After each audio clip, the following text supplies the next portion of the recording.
ಮಂಗಲ ಮರಿಯೇ ಹಕ್ಕಿ ಪಿಕ್ಕಿ ಚಂದ್ರ ಸಮಾನ ಚಂದ್ರ ಹುಟ್ಟಿನ ಸಂತೆಯನ್ನು ಮಾರಿ ಸಂತ ಅಂದವ್ರೆ ನೀನು ಪ್ರಾರಂಭ ಮಾಡ್ತೀರಾ ಮಾಡಿ ಹಾಡ್ತಾ ಇದ್ದೀರಿ ಕುಣಿತಾ ಇದ್ದೀರಿ ಕುಣಿತೀರೇನೋ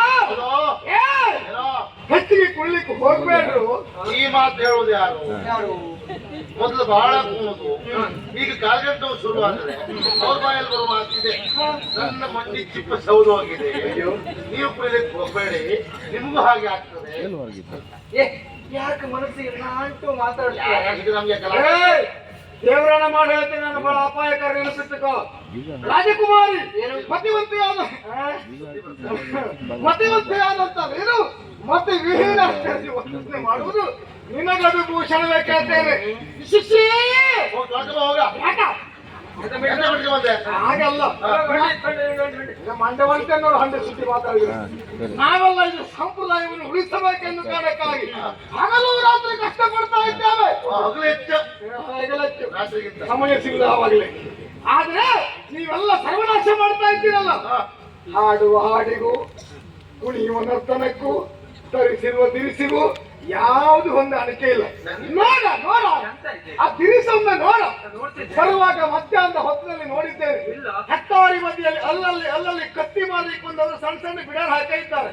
ಆ ಹೆಣ್ಮಕ್ಳೆಲ್ಲ ಹೀಗೆ ಬಟ್ಟೆ ಹಾಕತಿರ್ಬೋದು. ಇವ ಬೆಳಿಗ್ಗೆ ಮನೇಲಿ ಹೊರಟ್ರೆ ಎಲ್ಲೆಲ್ಲಿ ಯಾರು ಬಿಡಾರ ಉಂಟು ಅಲ್ಲಿ ಹೋಗೋದೇವ, ಯಾರು ಕತ್ತಿ ಮಾಡ್ತಾರ, ಯಾರು ಕೋಳಿ ಹಿಡಿತಾರ, ಇದೇ ಕೆಲಸ. ಅದು ಯಾರ ಪರಿಚಯ ಇದೆ ಹೋದ್ರೆ ಊರ್ ಪರಿಚಯ ಸರಿ ಉಂಟಲ್ಲ ಇವನಿಗೆ, ಅವ್ರಿಗೆ ಬಿಟ್ಟು ತಿರುಗಿ ಅಲ್ಲ. ಇವ ಯಾಕೆ ಈಗ ಮೂರ್ಖರ ಹಾಗೆ ಮಾತಾಡ್ತಾ ಇದ್ದಾನೆ? ಅದೇ ಅರ್ಥ ಆಗ್ತಾ ಇಲ್ಲ ಅಲ್ವಾ? ಅದಲ್ಲ ಅಂತ ಆದ್ರೆ ನಮ್ಮ ಕಲೆ ಕುರಿತಾಗಿ ಗೌರವ ಬೇಕು, ಮತ್ತೊಂದು ಕಲೆ ಕುರಿತಾಗಿ ದೂಷಣೆ ಮಾಡುವುದು ಯಾವತ್ತೂ ಸರಿಯಾದ. ನಮ್ಮ ಕಲೆ ಸಮುದ್ರ ಇದ್ದ ಹಾಗೆ.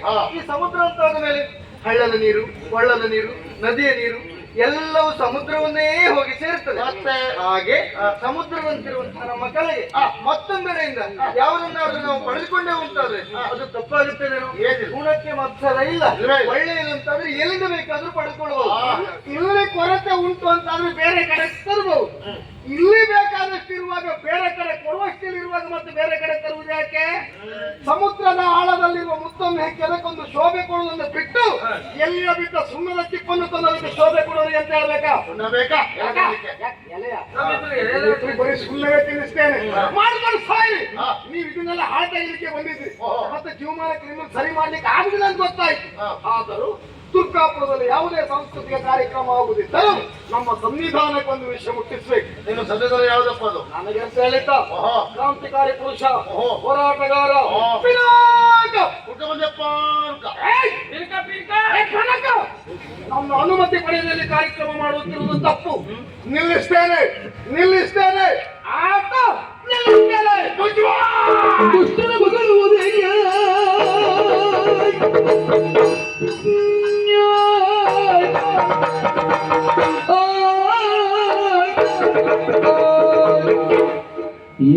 ಕುಷ್ಟ ದುಷ್ಟನ ಬಗಲುವುದೇ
ಗಾಳಿ ಹೋಗ್ತಾ ಉಂಟು, ಎಲ್ಲಿ ಈ ರೀತಿ ಹಾರಿದಾಗ ಗಾಳಿ ಹೆಚ್ಚಿಗೆ ಎಲ್ಲಿ ಹೋಗ್ತದೆ?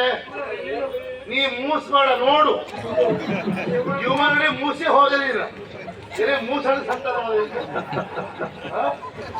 ನೋಡ, ಮೂಗು ನೋಡ, ಬಾಯಿ ನೋಡ, ಮತ್ತೆ ಮೂಸ್ತಾ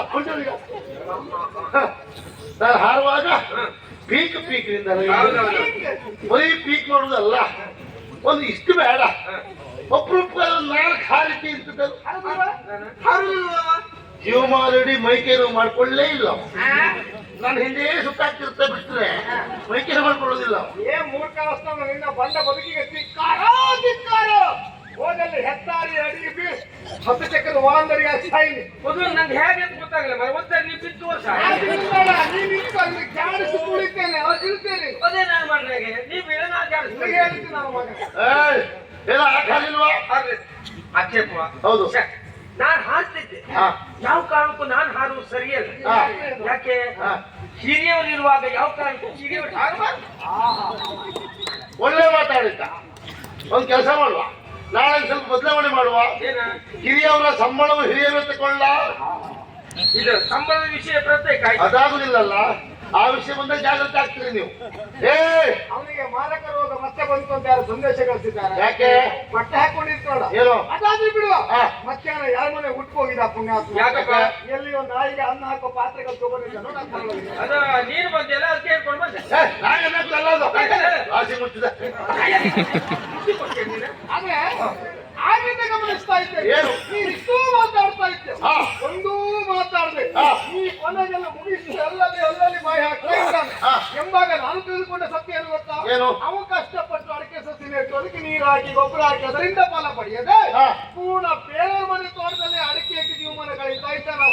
ಅಂದ್ರೆ ನಾನು ಬಿದ್ದಾಡಿಕೆ ಹೆಕ್ಕುವುದು ಅಂತ ಹೇಳುದನ್ನ ನೀನು. ನಿನ್ನ ಹೆಸರಲ್ಲಿ ಬೇಳೆ ಬೇಯಿಸ್ಕೊಳ್ತಾ ಇದ್ದಾನೆ. ಅಣ್ಣ, ನೀನೊಂದಿರ್ಲಿಕ್ಕೆ ನಾವು ಕಾಣಿಸ್ಕೊಳ್ತಾ ಇದ್ದಾರೆ. ಇದ್ರ ಬಗ್ಗೆ ಎಂತ ಒಂದು 4 ಮಾತಾಡ್ತೀನಿ. ಎಲ್ಲಿ ಬಿಟ್ಟಾಗುದು ಎದು ಬೇಡದ, ಬಿಟ್ಟು ವಿಷಯ ಎದುರುಪಡೋದಿಲ್ಲ. ಇಷ್ಟು ವರ್ಷ ಆಗಿರ್ಲಿಕ್ಕೆ ಹೇಗಿದ್ದೇವೆ? ಈಗ ನನ್ನ ಹೆಸರಿನಲ್ಲಿ ಅವನು ಬೇಳೆ ಬೇಯಿಸ್ಕೊಳ್ತಾ ಇದ್ದಾನೆ. ನನ್ನ ಹೆಸರಲ್ಲಿ ಬೇಳೆ ಬೇಯಿಸ್ಕೊಳ್ಳುವುದು, ಹಾ. ಅಲ್ಲಿಂದ ನನ್ನಿಂದ ಅವನಿಗೆ ಹೆಸರು ಬರುವುದು, ಹಾ. ಹಾಗೆ ಬರ್ತದೆ ಅಂತಾದ್ರೆ, ಅಂದ್ರೆ? ಅವನು ಒಳ್ಳೇದಾಗ್ತಾನೆ ಅಂತಾದ್ರೆ ಅಂದ್ರೆ? ಸಂತೋಷ ಪಡುವವರಲ್ಲಿ ಹಾ. ನಾನು ಮೊದಲಿಗ. ಯಾಕೆ ಹೇಳು, ಈ ಕ್ಷೇತ್ರಕ್ಕೆ ಬರುವಾಗ ಯಾರು ಬರುವಾಗ ಕಲ್ತ್ಕೊಂಡು ಬರುವುದಿಲ್ಲ, ಬಂದ ಮೇಲೆ ಹಂತವಾಗಿ ಕಲಿಯುವಂತದ್ದು. ನಾನು ಬರುವಾಗ ಏನಿದ್ದೆ, ಏನೂ ಇಲ್ಲ, ಏನು ಗೊತ್ತಿಲ್ಲ ಆಗಿತ್ತು.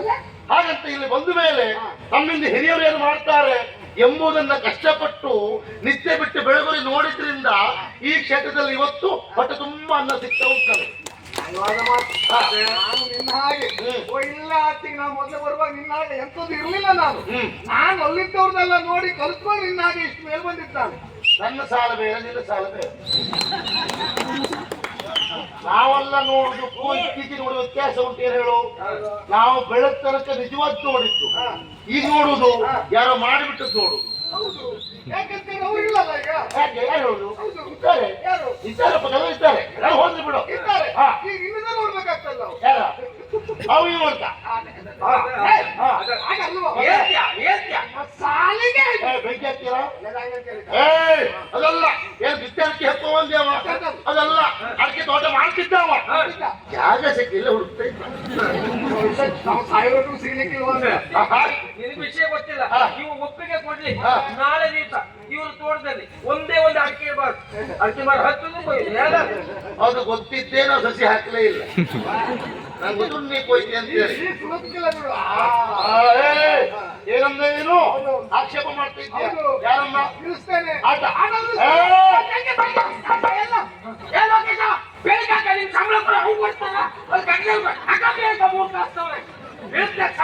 ಅವನು ಒಳ ಹಾಕ್ತೇ ಈಗ ಏನಂದ್ರೆ ನೀನು ಆಟ ನಿಲ್ಲಿಸ್ತೀಯ.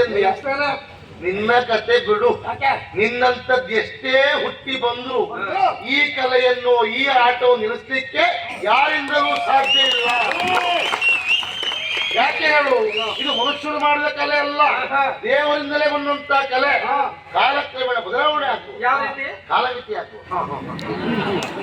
ಕೊನೆ 3 ತಾಸಿಗೂ ಬರ್ಬೋದು, ಹೇಳಲಿಕ್ಕಿಲ್ಲ.